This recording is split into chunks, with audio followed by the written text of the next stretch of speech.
Hoy nos visita Joséchu, José Domínguez Solán, un jacetano respetado y muy querido en nuestra ciudad, un testimonio imprescindible en la historia de Jaca, un testimonio terrible que habla de una infancia arrebatada, de una familia pulverizada, de mucho dolor, consecuencia de una guerra absurda y fratricida, una guerra que aquí en Jaca, como en tantos otros sitios, fue especialmente aterradora. Desde niño escuché a mis padres decirme, de eso no se habla, mejor no removerlo. Pero verán ustedes, cuando diseñé estas entrevistas para el consorcio, pensé en recoger testimonios, todos, dialogar con todos aquellos que pudieran aportar y enriquecer el conocimiento de nuestra historia. Pensé, igualmente, que en realidad esa guerra infame de hermano contra hermano, la guerra civil española, no está tan lejana en el calendario. Sucedió tan solo hace 80 años. No les voy a negar que a lo largo de la entrevista que van a ver a continuación, en algunos momentos los dos guardamos silencio.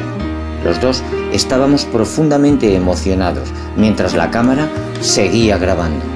En un momento de la entrevista, cuando Joséchu se ha quitado las gafas de sol, he descubierto en su mirada ese brillo que solamente tienen las personas sabias, sabias y humildes, sabias y con experiencia. En sus ojos no hay odio ni rencor, como él mismo dice, los nacidos en los años 30 no tenemos nada que ver, no participamos, ni la bondad ni la maldad se heredan. Aunque inevitablemente, en sus paseos por Jaca, a veces mirando alguna fachada, algún apellido se desliza por su memoria. Es algo inevitable, la naturaleza humana es así. En algún momento de su vida, cogió el testigo de una misión importante, a la cual ha dedicado muchos esfuerzos y afanes a lo largo de los años.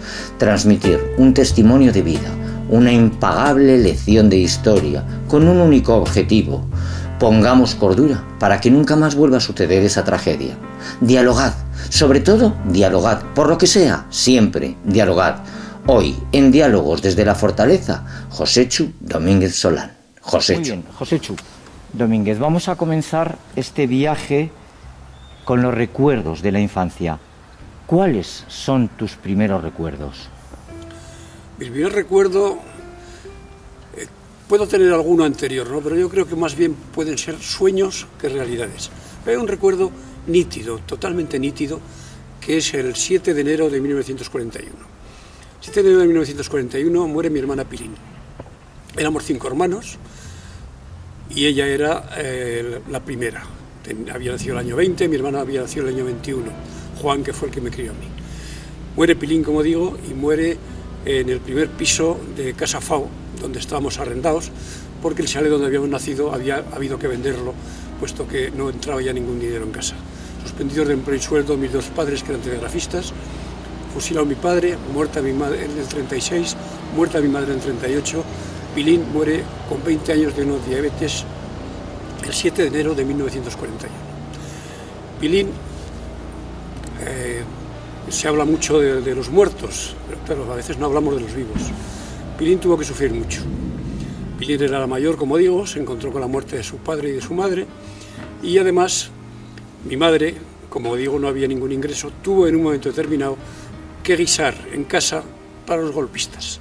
Ellos le llevaban la comida y ella guisaba. Yo supongo que en aquel momento, claro, entraron milicianos, militares en casa, porque eran los golpistas, y entre ellos debió entrar un alférez de Requetés que había venido de Navarra. Mi hermana tiene en aquel momento, yo calculo que fue en el 37, 17 años, y se enamora de Eusebio. Bueno, pues tiene esos años y el amor no tiene fronteras, se enamora de él. Posteriormente,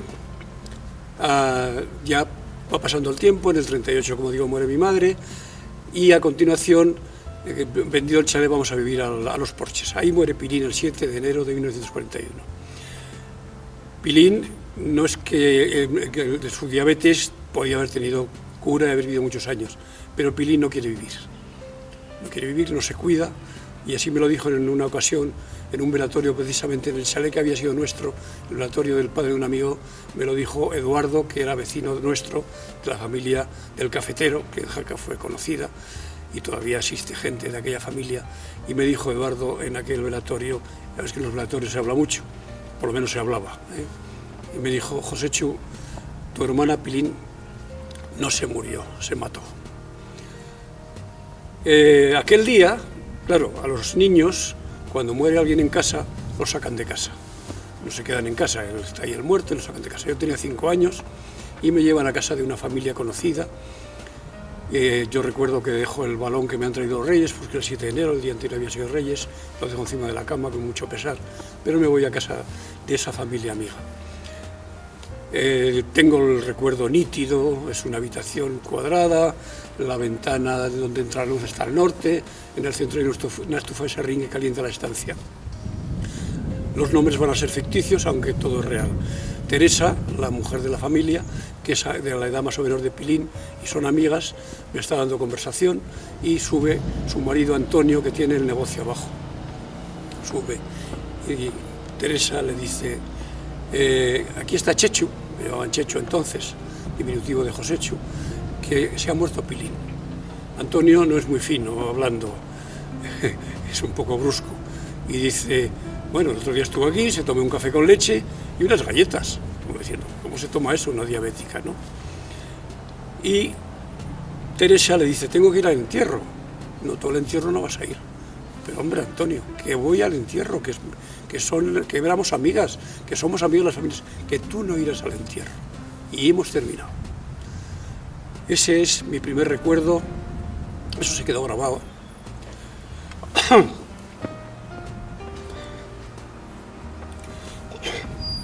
Perdón. Y durante 60 años yo a Antonio lo miré con cierto recelo. El día de su entierro, 60 años después, lo entendí. A Teresa le habían fusilado un hermano, otro se había exiliado. Su familia había estado de rehén en el seminario.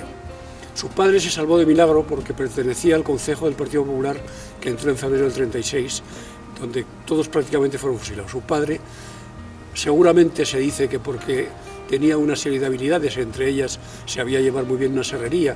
Pontoneros entonces necesitaba madera y la serrería de hecho no tenía quien la llevara. Y el padre fue enviado allí a llevar la serrería. Y esta puede ser la causa de que se salvara. Resumiendo, 60 años después yo me enteré de qué hacía aquel día Antonio. No iba contra Pilín ni contra nadie. Antonio estaba defendiendo a su familia. No podía ir su mujer al entierro de una roja. Son recuerdos tristes. Joséchu, toda una vida al frente del taller de coches, pero ¿tiene usted alguna otra vocación si no se hubiera dedicado a eso? Bueno, yo empecé el ingreso de peritaje industrial en la rama electricista, lo aprobé en Zaragoza, en la Escuela de Peritajes Industriales, y luego empecé primero por libre en Jaca. Para entonces, aquel taller de bicicleta, de alquiler y reparación de bicicletas con el que empezó mi hermano y con el que yo trabajé siempre, incluso en los ratos libres que me dejaban mis estudios, ya se empezaban a tocar motocicletas y yo empezaba ya a destripar motores. Y aquello me gustaba. Y además, yo no terminaba de entender, aquel profesor era muy bueno, se llamaba Ramón Bofil, estaba aquí en Regidores de Bastadas, ya había sido mi profesor en el Centro Politécnico de Estudios y era muy buen profesor. Pero yo no terminaba de ver la geometría en el espacio, no terminaba de verla. Entonces le dije a mi hermano: Juan, o voy a estudiar a Zaragoza o yo no voy a probar esto. Bueno, pues vamos a mirarlo y tal. Pero entonces pensé, si yo me voy, mi hermano tiene que coger un operario, porque yo estaba haciendo las funciones de un operario en aquel taller. Y además me tiene que pagar la estancia en Zaragoza. Y esto no va a dar así.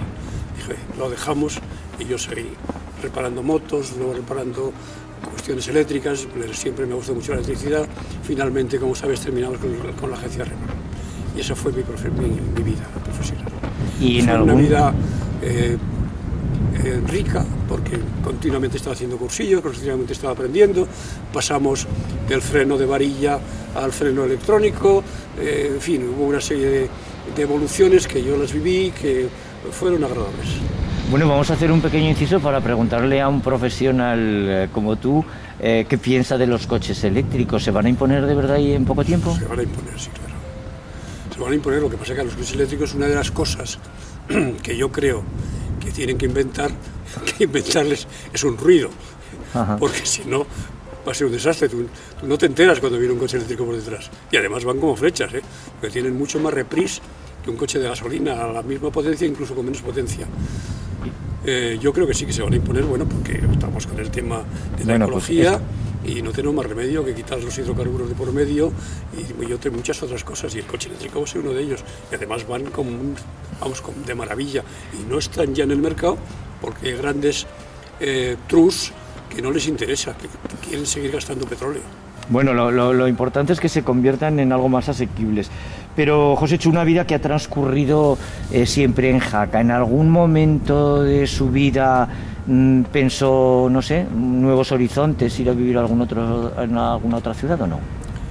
Yo viví toda la vida cogido de la mano de mi hermano Juan. Y Juan no se fue, yo se me fui. Bueno, y ahora nos encontramos en el patio de armas de la Ciudadela de Jaca, un monumento que, bueno, de alguna manera, pues todos los jaqueses y los jacetanos, bueno, pues está presente en nuestras vidas. ¿Cuáles son los recuerdos que tiene de su infancia, de su juventud, Joséchu Domínguez, de la Ciudadela de Jaca? Seguramente te voy a defraudar. Para mí era un fuerte militar y además para mí inexpugnable. Yo lo he visitado muy pocas veces. Creo que una vez para ver los soldaditos, que ya los había visto en Rapitán. Y bueno, en mi interior no podía olvidarme de que aquí en el foso, donde salen los ciervos, se fusiló el año 41 en agosto Alfonso Rodríguez del Relojero y posteriormente a un presidente de la UGT de Sabiñán. Fue aquí en la Ciudadela, y esos recuerdos que han, o sea, ese hecho, el golpe de Estado del 36, con todo lo que llevó para mi familia, que de alguna forma ha marcado mi vida, no le he podido olvidar. Entonces, ese es el recuerdo que tengo, un fuerte. Estuve en Ceuta y existía el Hacho, donde iban los militares. Pues estuvo Mahón y está este. Y bueno, quizá ahora que empieza a ser joven, evolucione y venga un día a verlo. Pero no lo he visitado. Lo veo en las fotografías, veo por ejemplo esas fotografías de las que seguramente luego hablaremos, pero yo no he visitado el fuerte y sé que es muy bonito y tú disfrutas aquí haciendo ese espectáculo. Bueno, miento, he estado alguna otra vez, estuve hace 2 años en la inauguración del festival que se hizo aquí, pero hablaremos de otras cosas. Bueno, quizá porque la transformación que ha surgido en la Ciudadela en los últimos años, pues más abocada al turismo, más abocada a las visitas, y ese fenómeno de transformación del cual vamos a hablar a continuación, que ha tenido lugar en la ciudad de Jaca, porque aunque parezca mentira y las nuevas generaciones no lo sepan, Jaca en alguna época de su vida no vivía del turismo, ni existía la práctica del esquí. Si a alguien de hace 100 años le hubieran dicho que la gente se iba a hacer barrancos, se hubiera tirado de los pelos, pero bueno, se vivía igual, ¿no, Joséchu? Bueno, aquella época, hombre, bueno, estamos hablando de la Ciudadela y estamos hablando de lo militar. En aquella época un componente importante en Jaca era el elemento militar.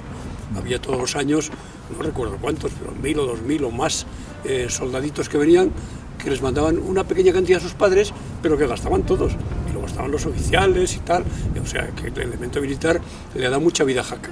Después Jaca en aquella época tenía una artesanía, tenía mucha artesanía, derivado de la madera, había tenido algo de lo textil, pero ya esto estaba declinando, pero había mucha artesanía y aparte de eso, en verano no existía el turismo, desde luego, pero existían los veraneantes, los veraneantes de Zaragoza, que fueron los primeros turistas que vinieron. Y además, no nos engañemos, Jaca ya en 1920 apostó por el turismo, porque podía haber apostado por la industria, pero no quiso apostar. Apostó por una ciudad libre de partículas peligrosas, como eran las que les podían producir las fábricas, y apostó por el turismo. O sea que viene de lejos ya esto, pero claro, poco a poco ese tejido industrial que hubo, porque estuvo Eléctricas Reunidas, estuvo Pardo, estuvo Agromán, todo aquel tejido artesano se ha ido extinguiendo, y ahora sí que ya no somos más que turismo, somos otra cosa.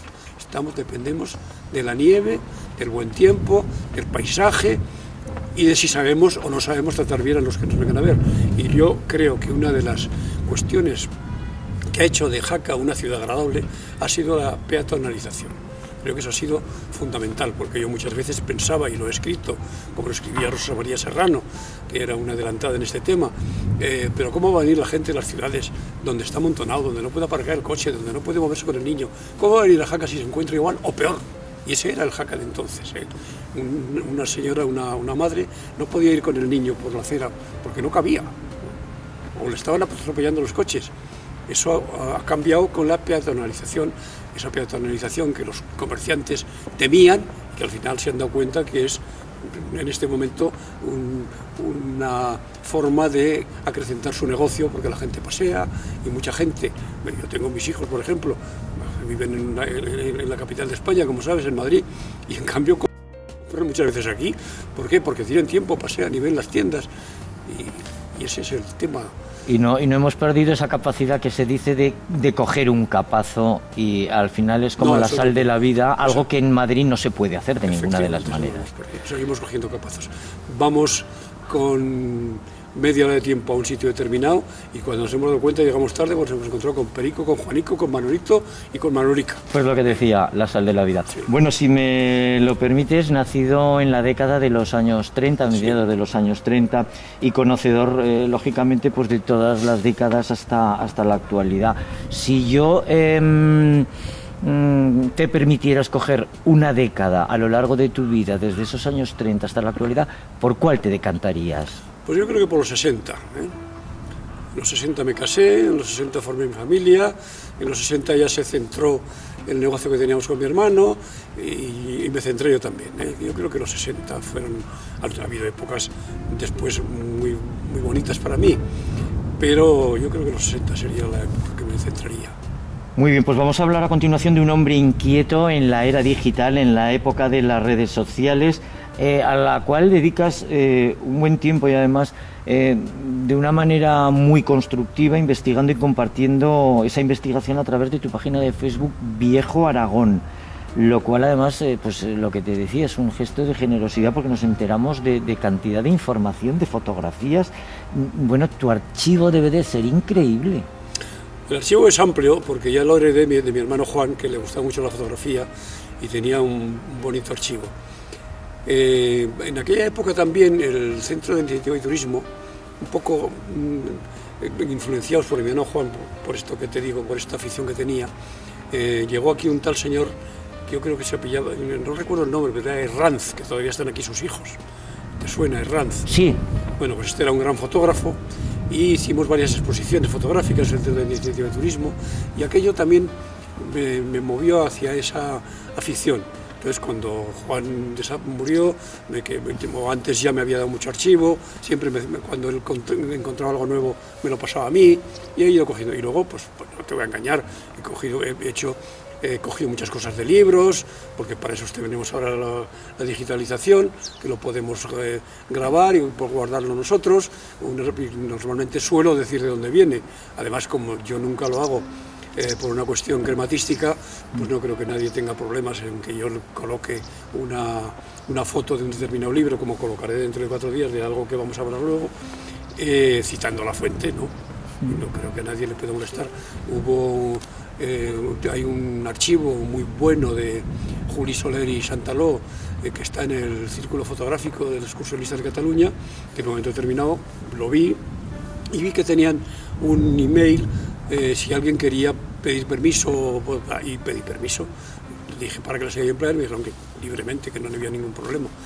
Y bueno, pues ahí van surgiendo esas fotos. Bueno, hablemos, porque has citado el archivo de tu hermano Juan, en una era en la cual la fotografía no era como ahora, ni mucho menos, porque no se hacían con un móvil, y los carretes eran de un número de fotos determinados, y yo me imagino que un esfuerzo y una pasión, un valor añadido que ahora... Sí, bueno, yo creo que en mi familia ha debido existir siempre esa pasión o esa afición a la fotografía, porque yo tengo una fotografía de mis abuelos y de mis tíos y de mi padre, o sea, mis abuelos y sus 4 hijos, donde están mis 2 tíos, Benito, Mariano, Vicenta y mi padre Venancio, que está hecha en Francia, y esa foto no es desde el siglo XX, es del siglo XIX todavía.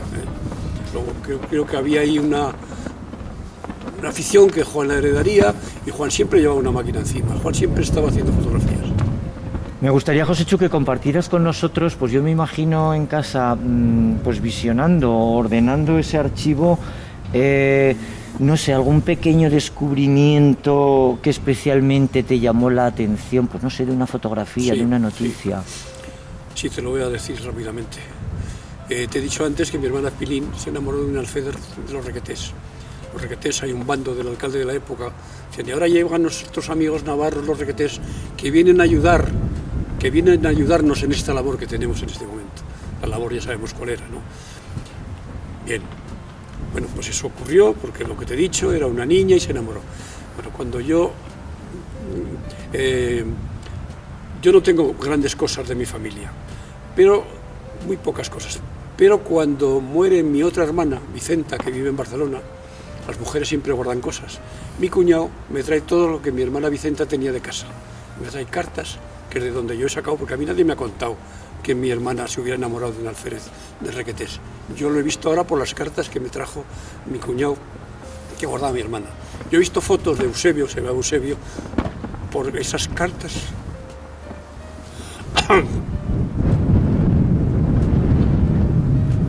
Perdón, que me trajo mi cuñado.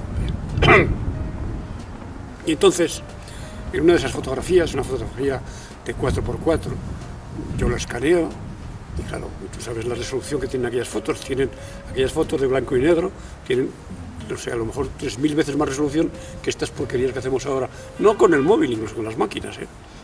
Estas fotos en color, ahora no recuerdo números, pero bueno, es una barbaridad las resoluciones, de tal manera que aquella foto así sale en la pantalla así, ¿eh? Mi hermana está sentada con Eusebio en un muro de una abadina que conozco, yo creo que es la abadina Durán, sentados allí, y cuando amplío la foto, en la camisa de él, en el bolsillo, está la flecha de Falange.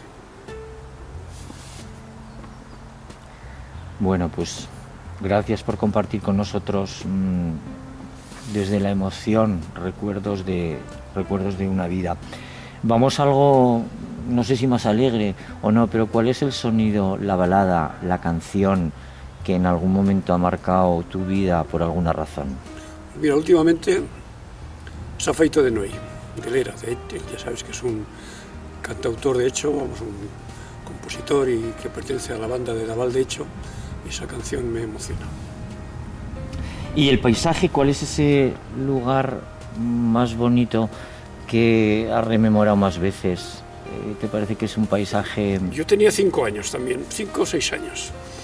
Mi hermano Juan era mecánico y Pío Díaz, sabes que fue alcalde de Jaca las horas que duró la República de la insurrección de Galán, pues era amigo de la familia. Y Juan le cuidaba el coche, se lo engrasaba y tal.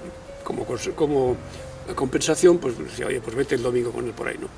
Y un día fuimos con sus amigos, con los amigos de Juan, y me llevaron a mí, que el coche tenía una Itepudras detrás, ¿te acuerdas? Aquella Itepudras que pues sí. Y estuvimos siguiendo una carrera ciclista que ya entonces en Sabiñánigo eran muy aficionados al ciclismo. No sé por qué, pero transcurría por Jaca y Sabiñánigo. Y fuimos a comer al balneario de Panticosa. Aquella vista, cuando se abrieron las montañas, es lo más bonito que recuerdo. Es muy bonito, efectivamente. El Pirineo aragonés es muy bonito, pero ese... José, ¿cuál es el último libro que has leído? Me vas a decir que estoy inducido, y estoy. ¿Quién quiso la guerra civil? De Ángel Viñas. Buen libro, claro que sí. Y a la hora de hacer balance, ¿cuál es para ti el momento más hermoso de tu vida? Escoge uno. Cuando nació mi primera hija. María José. Es un momento hermoso, claro que sí. ¿Y el más amargo? La muerte de mi mujer. Bueno, las nuevas tecnologías no cabe duda de que están revolucionándonos el mundo, pero yo no sé si a una persona como Joséchu Domínguez tanta rapidez, tanta inmediatez, ¿no corremos el riesgo quizá de volvernos un poco más superficiales? Totalmente. Totalmente, ya tienes una consecuencia. La gente ya casi no aprende a multiplicar ni a dividir ni a hacer raíces cuadradas. Coge la maquineta, pum, pum, pum, pum, ya está. Primera consecuencia. Segunda consecuencia, las relaciones personales. O sea, ahora no nos relacionamos muchísimas veces, o sea, estamos cerca en el móvil y muy lejos en la distancia. Hola, ¿qué tal? ¿Cómo estás? Y a lo mejor está en América. Eso que decías tú antes de Jaca, del encontrarte y empezar a hablar, como el capazo, echar un capazo. Echar un capazo. O ver un escaparate. El capaceo se ha terminado, bueno, Jaca no se ha terminado, pero... Dios no lo quiera. La verdad es que en las capitales, aunque se ha terminado, las capitales siguen existiendo los barrios, y los barrios son pueblos. Mi hija vive hace, ya no sé, pues antes de los 20 años vive en Madrid y vive en un barrio. Bueno, tiene tales amistades y de tal calidad que yo no sé si en Jaca las hubiera tenido. Lo pienso a veces. Al final es un poco el destino. A mí lo que no deja de sorprenderme es que ese fenómeno llamado WhatsApp te permita comunicar con cualquier rincón del mundo a tiempo real, mandar un mensaje de voz, una imagen. Hombre, es maravilloso, claro. Increíble. Pero nos está cambiando la vida y la va a cambiar más, eso está claro. Y como tú dices, nos va a hacer mucho más superficiales. O sea, ya no habrá el señor ese sesudo, lo sabrá, ¿no? Porque los tiene que haber. O sea, yo no soy sesudo, pero yo quiero un libro ahí. O sea, yo entro en una casa y no veo libros y me parece que la casa está vacía. Tengo que ver los libros. Inteligente reflexión, claro que sí. Joséchu, ¿qué piensas del cambio climático? Bueno, es terrible lo que estamos haciendo con el planeta. O sea, nos lo estamos cargando totalmente.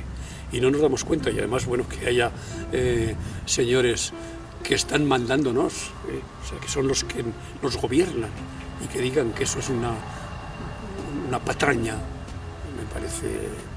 me parece que estamos muy mal mandados. Me parece que tenemos gente de muy poca calidad en los mandos. Y aquí viene la segunda reflexión. Dice, cada pueblo tiene el gobernante que se merece. ¿Nos merecemos estos gobernantes? Ya no lo sé. Pero lo cierto es que tú estarás conmigo que en este momento no hay... Dime un gobernante de calidad. Nómbrame una hazaña. Y vuelvo a la República. Pero nómbrame una hazaña. Un intelectual como él. O un negrín. Que no los hay.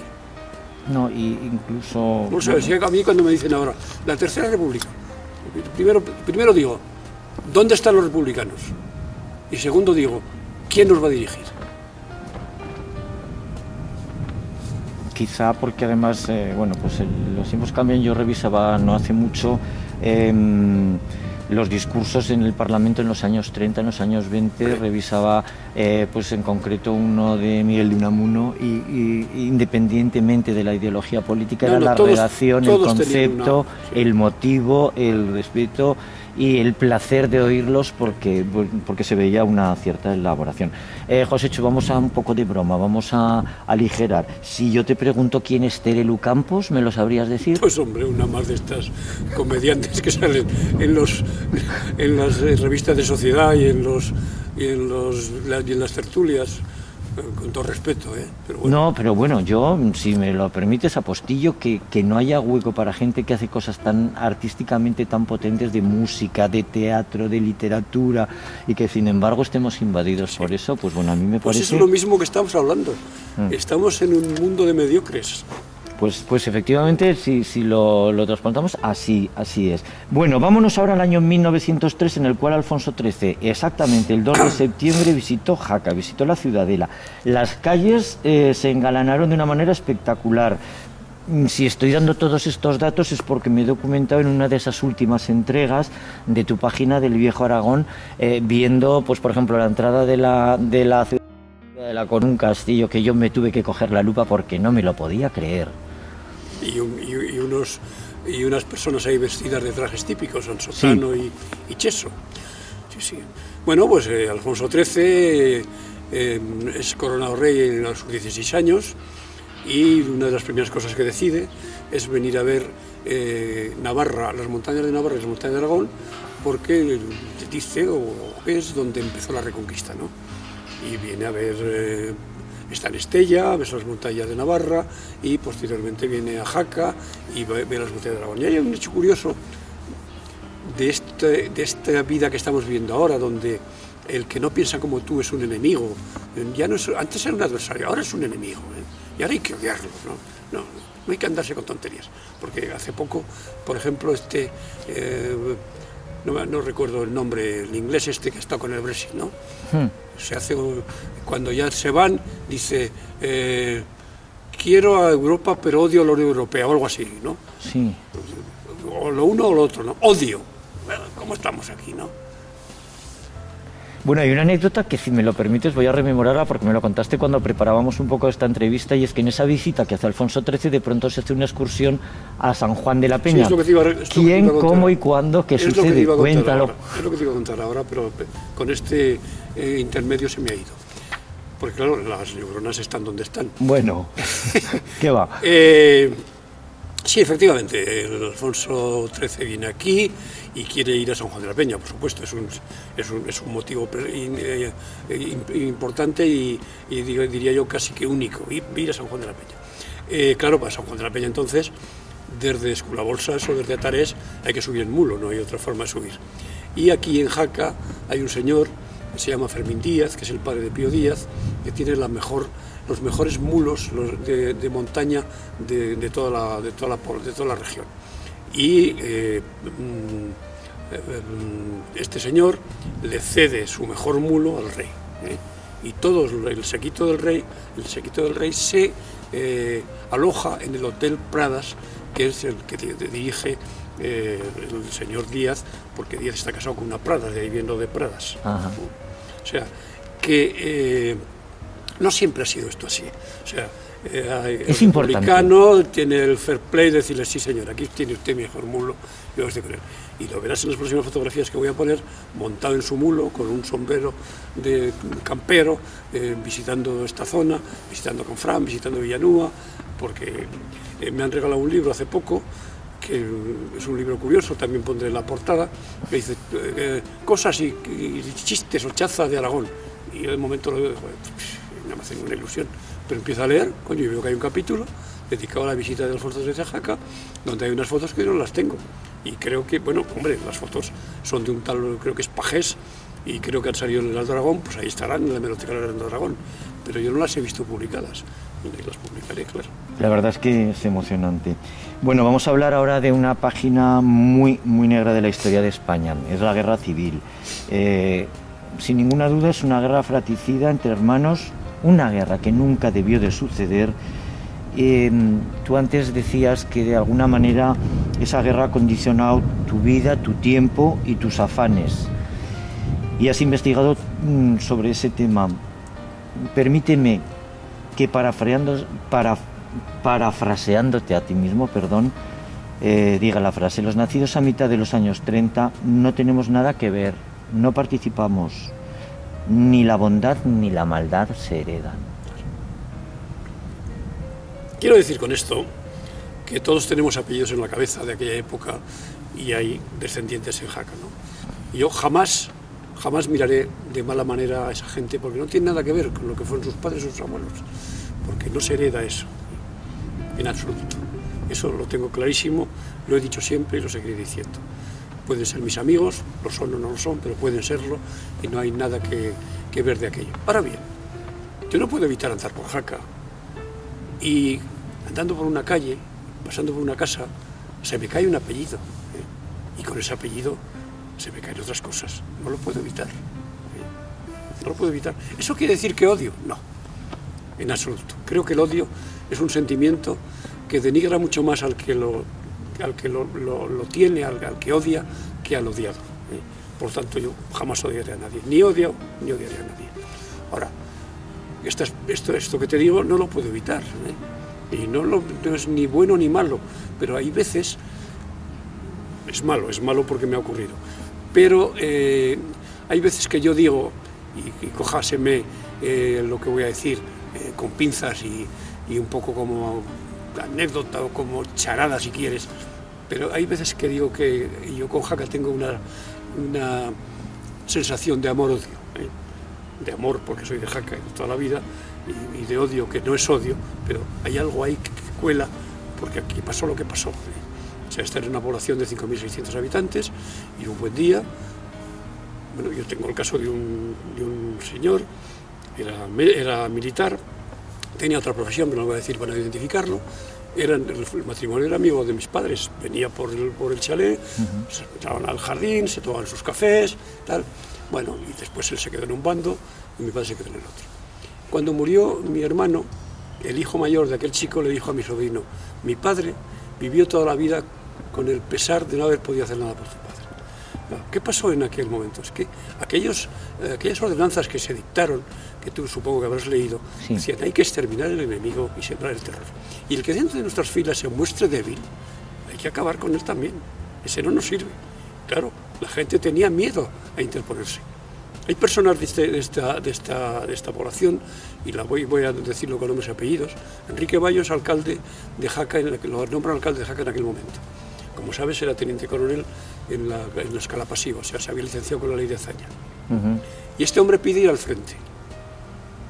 Y yo estoy convencido de que este hombre pide ir al frente porque no quiere estar en Jaca, porque es el alcalde y no puede hacer nada por sus conciudadanos. Y se va de Jaca, se va al frente y dice: bueno, voy al frente. Y estoy convencido, y alguno más. Y eso fue así. Has hablado de guerra fratricida. Efectivamente, fue una guerra entre hermanos, pero fue una guerra internacional, desde el primer momento. Porque los golpistas, antes ya de dar el toque final, 2 años antes, ya están negociando con los italianos, ¿eh? Y al final hay un contrato con los italianos, como sabes, para una serie de aviones que son los que transportan a las fuerzas marroquíes de Marruecos a España. O sea que ya entra, y a continuación, y claro, esto lo quieren disfrazar los italianos diciendo que son casas comerciales, pero tiene la mala suerte de que se cae un avión en Francia, o un par de aviones en Francia y otro avión en Marruecos. Y claro, los aviones llevan pilotos, y los pilotos hablan, y los pilotos son señores que pertenecen a las Fuerzas Armadas italianas. O sea que ya desde el primer momento la guerra de España es una guerra internacional. Es cierto, después entra Alemania y después vienen las brigadas internacionales que las pone en marcha la Internacional Comunista y una serie de personas a nivel internacional que se dan cuenta de que esto va a ser una lucha del fascismo contra el comunismo y que aquí está el fascismo y nos quieren imponer el fascismo. Y efectivamente la Segunda Guerra Mundial nos quiere imponer el fascismo del que al final nos libramos. Yo sé que es una cuestión delicada, Joséchu, pero en Jaca, sabemos, tú hablabas antes de una población de 5.000 y pico habitantes, la guerra fue especialmente dura. ¿Crees que hoy en día esas heridas se han cerrado ya? Vamos a ver. Yo creo que en Jaca sí. Por ejemplo, en Jaca no se ha exhumado ningún cuerpo. Yo anteayer hubo una obra de teatro que se hablaba de esto, y se hablaba de las vidas enterradas y de las exhumaciones. En Jaca no se ha exhumado a nadie. Yo creo que en Jaca la exhumación se hizo en el 2007, en noviembre, cuando se hizo aquella exposición en el Palacio de Congresos. Ya había las fotos que tenemos de fusilados, 160 personas. Y la gente de Jaca lo vio aquello. Y aquello fue un poco sacar a la luz todo lo que había. Y hubo mucha gente que se enteró allí. Porque claro, otro problema que tenemos en España es la educación, la enseñanza. No se nos ha enseñado lo que pasó aquel tiempo, se sigue ocultando. El otro día estuve en una conferencia con un catedrático historiador de la Universidad Autónoma de Madrid que nos hablaba de cómo en el mejor de los casos o en muchos casos se enseñaba a que esa época en los centros españoles.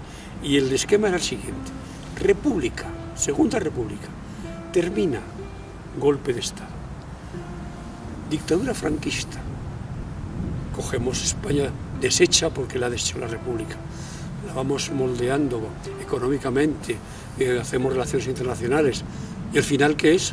La democracia. Versus República, golpe de Estado, régimen franquista, democracia. Eso es lo que queda al final. Duro, ¿eh? Duro, sí, efectivamente.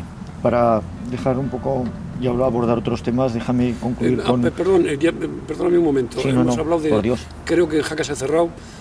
porque bueno, el ayuntamiento ha construido un monumento en el cementerio, se habla bastante de esto, hay una placa para los funcionarios fusilados en el ayuntamiento, se han hecho conferencias, faltan cosas por hacer, pero se ha hecho, y creo que voy a decir que está cerrada.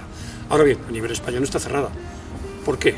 Porque claro, cuando yo hablo de estas cosas, enseguida hay alguien que me dice, ¿y vosotros?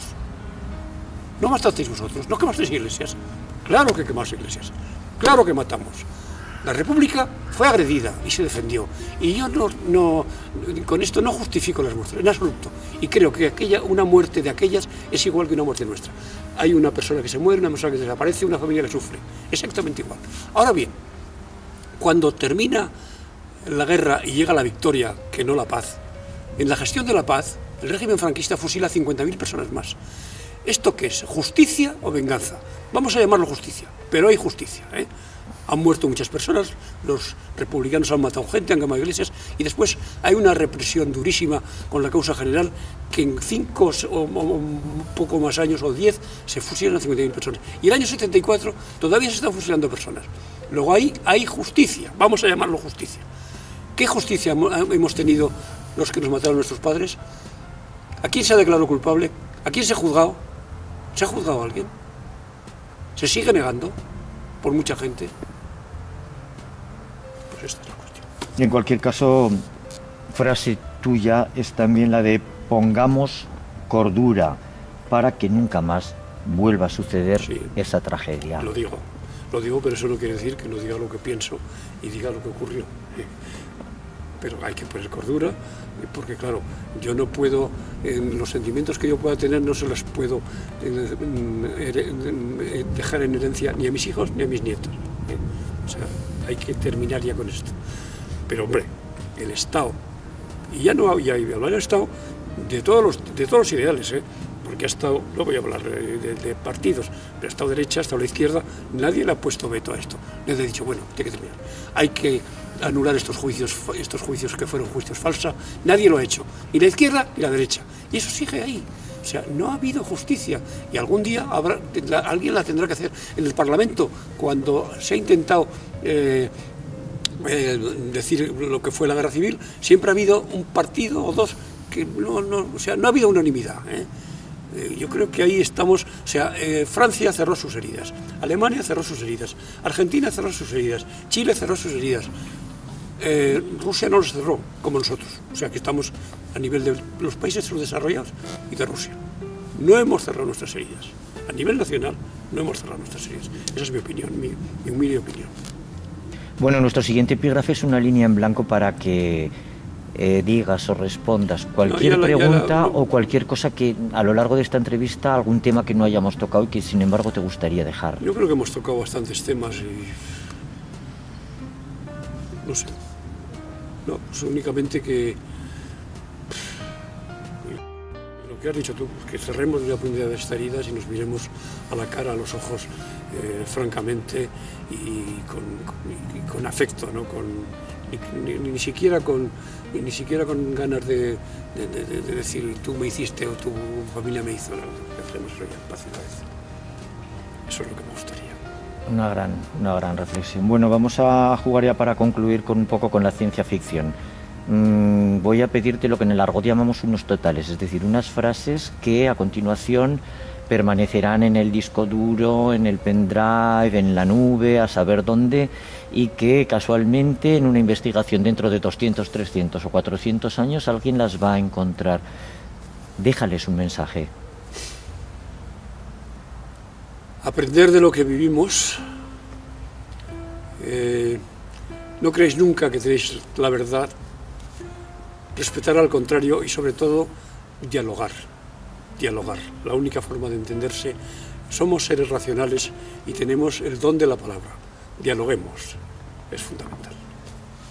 Pues Joséchu Domínguez, muchas gracias por esta entrevista. Muchas gracias por haber compartido con todos nosotros momentos tan íntimos, tan humanos de tu biografía. Decirte que a mí me has emocionado profundamente y que muchas gracias. Esta era tu semblanza. Gracias a ti por acordarte de mí. y por dejarme expresar cosas que a lo mejor en lugar de expresarlas tenía que haberlas escrito, pero soy muy vago. Ponerme antes de la cuartilla en blanco me cuesta mucho. Las llevo en la cabeza, las voy madurando, vuelven, tornan. Las madrugadas tendría que tener un micrófono al lado porque surgen 1000 ideas que a las 2 horas a lo mejor se han olvidado.